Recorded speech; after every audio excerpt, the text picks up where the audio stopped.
Fala galera, professor Matheus Jucá aqui para a gente trabalhar um pouquinho de lógica. E o que é que eu quero trabalhar com vocês nesse vídeo? Eu quero trabalhar agora a parte de frações. A gente vai trabalhar um pouquinho como é que frações podem aparecer em questões de lógica, né? Vamos começar relembrando o que é uma fração. Uma fração, pessoal, é um número da seguinte forma: A sobre B.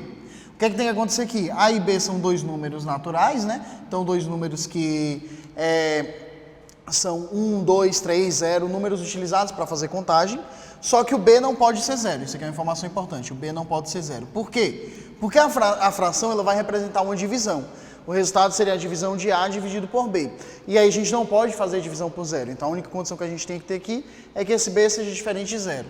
O número de cima a gente chama de quê? A gente chama de numerador da fração. Numerador da fração. E o número que está embaixo a gente chama de quê? A gente chama de denominador da fração. Só para a gente lembrar aqui os termos que a gente vai usar. Beleza? O que a fração representa? Aqui em lógica é interessante a gente estar atento ao significado aí de fração. O significado de fração é que a fração representa uma parte de um todo. E o que é a parte? A parte é o numerador e o todo é o denominador. Então, puxando aqui para a definição, para o significado, né? O A seria uma parte de um todo. E aí esse B ele vai representar em quantas partes o todo está dividido. Como assim? Imagina que eu tenho aqui, ó, um círculo. Aí eu vou dividir esse círculo em 4 partes. Imagina, sei lá, que é uma pizza. Uma pizza dividida em 4 fatias. Uma fatia dessa pizza representa o quê, pessoal? Uma parte de 4 que eu dividi a pizza, né? Aí a gente pode representar isso aqui como fração e a gente pode dizer que isso aqui é uma parte de 4. Aí a gente lê 1/4. O numerador, que é 1, representa a quantidade de partes que eu quero destacar. E o 4 representa o todo. O todo foi dividido em 4 partes. Representa a quantidade de vezes que eu dividi esse todo. Então vamos lá. Ó. Aqui eu dividi o todo em 4 partes. Aí eu tenho aqui, se eu quero saber a fração que representa 2 dessas 4 partes. Aí isso aqui vai ser quanto? Ora, são 2 partes de um total de 4, 2/4. Beleza, pessoal? E aí aqui tem uma propriedade importante das frações que é bom a gente lembrar. Quando a gente tem uma fração em que os números aqui permitem ser divididos por uma mesma quantidade, a gente simplifica a fração. Então esse 2/4 eu posso simplificar. Como assim? Dividindo o 2 e o 4 pela mesma quantidade. Eu posso dividir eles por 2, e aí vai ficar quanto? Esse 2/4 vai ser igual a 1 sobre 2. O que é que significa? Significa que 2 partes de 4 é a mesma coisa que uma parte de 2. De fato, se você pensar, ó, 2 partes de 4 significa o quê? Significa a metade. Uma parte de 2 também vai significar metade. Vamos pensar aqui, ó. Pega essa mesma nossa pizza e ao invés de dividir em 4 partes, divide em 2. E aí tu vai pegar uma parte dessas 2, ó. Uma parte de 2 vai ser representado por essa fração, que a gente lê 1/2, né? Aí vamos lá, ó, percebe que essa figura tem a mesma região pintada que essa outra. Então essas frações são o que a gente chama de frações equivalentes. Isso aqui é o que a gente chama de frações equivalentes, beleza, pessoal? Estou relembrando aqui alguns tópicos do conteúdo de frações, tópicos teóricos, que vão ser importantes na hora que a gente estiver resolvendo problemas de lógica. Do mesmo jeito que eu posso dividir em cima e embaixo por uma mesma quantidade, eu posso multiplicar em cima e embaixo por uma mesma quantidade, beleza? Pessoal, a gente tem que entender também soma de frações. Vamos pensar aqui, eu vou pegar agora uma barra retangular. Imagina aqui uma barra retangular dividida em 3 partes. E aí eu quero somar 2 frações. Eu vou pegar 2 barras retangulares para indicar essas minhas 3 partes. Eu quero fazer a soma aqui de uma das partes, que eu vou dizer que é uma parte de 3, com 2 das partes. 2 partes de 3. 2 partes de 3. Como é que eu faço essa soma? Como é que eu somo essas 2 frações? Ora, 1/3 mais 2/3. Pessoal, uma parte com 2 partes, vai ficar quanto? 3 partes, concorda comigo? Vão ficar 3 partes ao todo. Se você somar 1 mais 2 dá 3. Quando as 2 frações têm o mesmo denominador, basta você somar os numeradores. Você vai ter que 1 mais 2 sobre 3 é 3/3. 3/3 representa 3 partes. Se você fizer, eu disse que a fração representa o resultado da divisão, né? 3 dividido por 3 dá quanto? Dá 1. O que é esse 1? É o seu todo, é a sua barra. De fato, se você imaginar aqui a barra, ó, e dividir ela em 3 partes, se você pintar 3 partes das 3, você tem o quê? Você tem uma barra. Beleza? Então o todo ele vai ser representado pelo número 1. 3 partes de 3 dá 1. Beleza? Uma barra inteira. Galerinha, e se as frações não tiverem o mesmo denominador, como é que a gente faz essa soma? Se as frações não tiverem o mesmo denominador, você tem que chegar no mesmo denominador. Por exemplo, imagina que tu quer somar aqui 1/2 mais 2/3. Quanto é que dá essa conta? Esses denominadores são diferentes. Aí você vai usar a propriedade que eu falei. Você pode multiplicar o numerador e o denominador por uma mesma quantidade. Ora, aqui o denominador não é 3, então eu vou multiplicar o denominador dessa fração por 3. Para não alterar, eu tenho que multiplicar o numerador por 3. Eu multiplico em cima e embaixo pela mesma quantidade. O denominador aqui é 2, eu vou multiplicar por 2, e o numerador aqui é 2, eu vou multiplicar por 2 também. Beleza? Porque aí 3 vira 2. É 3 vezes 2. Aí vai ficar a mesma coisa, ó, 3 vezes 2 e 3 vezes 2, vai ficar igual. Multiplica em cima, então, 3 vezes 1 dá 3, né? Dividido por 3 vezes 2, que é 6. Mais 2 vezes 2 dá 4. Dividido por 3 vezes 2, que é 6. Aí agora os denominadores estão iguais, somos numeradores. 3 mais 4 dá quanto? 3 mais 4 dá 7, dividido por 6. 7 partes de um total de 6, não diz que isso aqui é o todo? Por que isso? Pessoal, isso aqui é o que a gente chama de uma fração imprópria, quando o numerador ele é maior do que o denominador. É porque você tem mais de um objeto. Imagina aqui, ó, que tu tem mais de uma barra. Então, tu tem 1, 2, 3, 4, 5 aqui, para dividir em 1, 2, 3, 4, 5, 6 partes. Aí eu vou desenhar outra barra aqui igual, beleza? É como se eu tivesse mais de uma barra. Aí você vai ter o quê, ó? Você vai ter 7 partes ao todo. Se você pintar a primeira parte, você vai ter justamente aqui, ó, 6 partes. Você pintar a primeira barra, 6 partes. Para chegar em 7, falta uma. Aí tá aqui a 7ª parte. Aí você tem um número que é maior do que 1. É mais do que uma barra. Beleza? Quando o numerador for maior do que o denominador, é porque o número ele é maior do que 1. Beleza? Se você fizer a divisão 7 dividido por 6, você vai perceber que isso aí vai dar 1, alguma coisa. Vai dar mais do que 1. Tudo bem, pessoal? Bom, a gente já relembrou aqui os principais tópicos de fração. Eu sei que tem outras maneiras de fazer isso aqui, inclusive você pode tirar o MMC dos números, né? A gente aprende isso.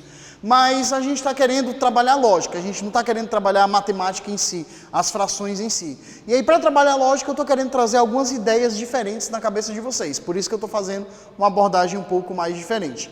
Vamos utilizar essa abordagem um pouco mais diferente para a gente resolver um exercício aqui. Vamos ver o que é que diz aqui esse exercício, pessoal.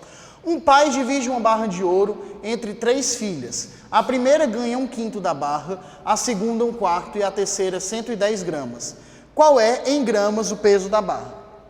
Vamos lá, ó. A primeira e a segunda, ele me deu em frações. A primeira foi 1/5 e a segunda foi 1/4. Eu vou calcular quanto que elas ganharam tudo juntas, né? Todas juntas aqui, a primeira e a segunda. Vamos calcular quanto é que elas ganharam, pessoal? Elas ganharam 1/5 mais 1/4. Então, eu vou somar essas duas frações. Elas ganharam 1/5 da barra mais 1/4. Os denominadores são diferentes, né? Tem que deixar igual. Aí aqui eu posso multiplicar, o denominador dessa é 4, então eu vou multiplicar por 4 em cima e embaixo. O denominador dessa é 5, eu vou multiplicar por 5 em cima e embaixo. Na realidade, você tem que multiplicar pelo número que chega no MMC, para fazer menos conta. Você podia tirar o MMC entre 5 e 4 aqui, que seria 20. Aí o 5 para chegar em 20, tem que multiplicar por 4. E o 4 para chegar em 20 tem que multiplicar por 5. Mas aqui é uma outra ideia também que você pode usar aqui nas questões de lógica, beleza? Aí o que é que a gente vai ter aqui, pessoal? Ó, aqui vai ficar 4 vezes 1, que é 4. 4 vezes 5, 20. Mais 1 vezes 5, que é 5. 4 vezes 5, 20. Aí 4 mais 5 dá quanto? 4 mais 5 dá 9. 9 dividido por 20. Então essas duas ganharam 9 partes das 20 em que minha barra está dividida. Imagina que tu tem aqui, ó, a barra dividida em 20 partes, a barra de ouro. Essa barra está dividida em 20 partes. Eu não vou desenhar aqui as divisões, porque vai ficar muito pequenininho para a gente ver. As duas primeiras ganharam 9 dessas 20 partes. Então, as duas primeiras ganharam 9 partes. Pessoal, sobraram quantas partes para a terceira? A terceira, galerinha, com toda certeza, vai ter que ganhar o que falta para 20. A terceira, com toda certeza, vai ganhar 11 partes. Perceba aqui, ó, 11 mais 9 dá quanto? 11 mais 9 dá 20. Então perceba que eu estou resolvendo a questão de frações usando raciocínio lógico, sem escrever equações matemáticas. Isso é que é interessante. Então, ó, a nossa terceira garota, né, a terceira filha dele, vai receber 11 partes das 20. Aí vamos escrever isso aqui, ó. A terceira filha vai receber 11 partes das 20, que a gente sabe que isso, como fração, representa 11 sobre 20. 11 sobre 20, pessoal, 11 partes de 20 equivale ao quê? Equivale a 110 gramas. Pessoal, se 11 partes equivalem a 110 gramas, uma parte vai valer quanto? Uma parte das 20 vai valer quanto? Pessoal, 110 dividido em 11 partes vai dar 10 gramas cada parte. Beleza, pessoal? Perceba que só com lógica aqui, ó. 11 partes equivale a 110 gramas, uma parte equivale a justamente aqui 10 gramas. Beleza, pessoal? Então aqui a gente está querendo resolver de um jeito com lógica, com raciocínio lógico, pensando em desenhos, em figuras, que é o nosso objetivo, trabalhar alguma coisa diferente. Tranquilo? E aí a gente vai ter então que uma parte das 20 representa 10 gramas. Pessoal, uma parte das 20 representa 10 gramas. Ele me perguntou a barra inteira vai ser o quê? Vai ser 20 partes das 20. 20 partes das 20 vai me dar quanto? Vai me dar 20 vezes 10, né? Porque cada parte é 10 gramas. Vai me dar 200 gramas. 200 gramas, então, pessoal, é o peso da nossa barra.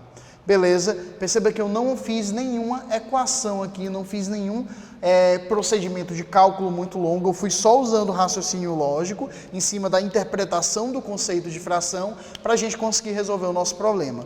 Beleza, pessoal? Galerinha, vamos fazer mais uma questãozinha para a gente treinar essa parte de frações? Galerinha, então, segunda questãozinha aqui para a gente treinar um pouco mais sobre frações. Subtraindo o mesmo número do numerador e do denominador de 13 sobre 14, 13 e 14 avos, a gente pode ler, obtém-se a fração 14 sobre 13, 14 e 13 avos. Quem foi esse número? Quem foi o número subtraído aí, né? Então vamos lá, você vai pegar a fração 13 sobre 14 e vai subtrair o mesmo número. Ele diz que você subtrai o mesmo número do numerador e do denominador. Vamos imaginar que esse número é um x, ó. Eu subtraí x do numerador e x no denominador. Ele disse que eu vou encontrar 14 sobre 13. Eu vou encontrar 14 sobre 13. Pessoal, aí como é que a gente faz isso daqui? Um dia na sua vida você ainda vai estudar proporção e vai entender o porquê disso que eu estou fazendo. Mas, pensando em lógica, a gente pensou em estratégias para deixar frações com o mesmo denominador, né? Que fica mais fácil de trabalhar, os denominadores são diferentes. E como foi essa estratégia? Multiplicar uma pelo denominador da outra. Vamos lá. Quem é o denominador dessa outra? 13. Aí eu multiplico aqui, ó. 13 na parte de cima e 13 na parte de baixo. Beleza, pessoal? Aí a gente faz a mesma coisa do outro lado. Vamos lá. Quem é o denominador dessa? 14 menos x. Aí eu multiplico 14 menos x na parte de cima e 14 menos x na parte de baixo. Como é que vai ficar isso? Isso aqui vai ficar 13 que multiplica 13 menos x, eu vou colocar assim, 13 vezes 13 menos x, multiplicando todo mundo, dividido por 13 que multiplica 14 menos x. 13 que multiplica 14 menos x. Isso aqui tem que ser igual a 14 que multiplica 14 menos x, sobre 13 que multiplica 14 menos x. Pessoal, ó, você tem duas frações iguais. Os denominadores delas são iguais. Se os denominadores delas são iguais, é porque o seu todo foi dividido numa mesma quantidade de partes. Para que as frações sejam iguais, você tem que ter as mesmas partes. Então, o numerador tem que ser igual também, beleza? Aí, quando os denominadores são iguais, os numeradores têm que ser iguais. Aí, você vai ter que 13 que multiplica 13 menos x tem que ser igual a 14 que multiplica 14 menos x. Um dia você ainda vai estudar razão e proporção. Aí lembre desse vídeo quando você for estudar razão e proporção uma vez na vida. Você vai entender que você podia ter chegado dessa igualdade direto nisso daqui, usando uma propriedadezinha, mas você não precisou porque você está aprendendo lógica e está aprendendo a sair de situações, inclusive de matérias que você ainda não estudou. Essa é a parte interessante de lógica. Às vezes coisas que você ainda não viu em matemática, com um raciocínio lógico estruturado, você consegue resolver diversos problemas. O que eu faço aqui? Aí aqui eu aplico a propriedade distributiva, isso você já aprendeu. Aí 13 vezes 13 dá quanto? Dá 169, fazendo a conta. 13 vezes menos x, menos 13 vezes x. Isso aqui tem que ser igual a quanto? 14 vezes 14, que dá 196. E 14 vezes menos x dá menos 14x. Pessoal, isso aqui vai permitir que a gente consiga encontrar o x. Quem é que vai ser o x que a gente encontra? O x que a gente vai encontrar, galerinha, esse x vai ser justamente 27. Beleza, pessoal? Então aquela igualdade vai me dar que o x é 27. Galera, com isso então a gente resolveu uma segunda questão sobre frações. Conclui então esse vídeo e a gente volta a se encontrar na próxima. Até lá!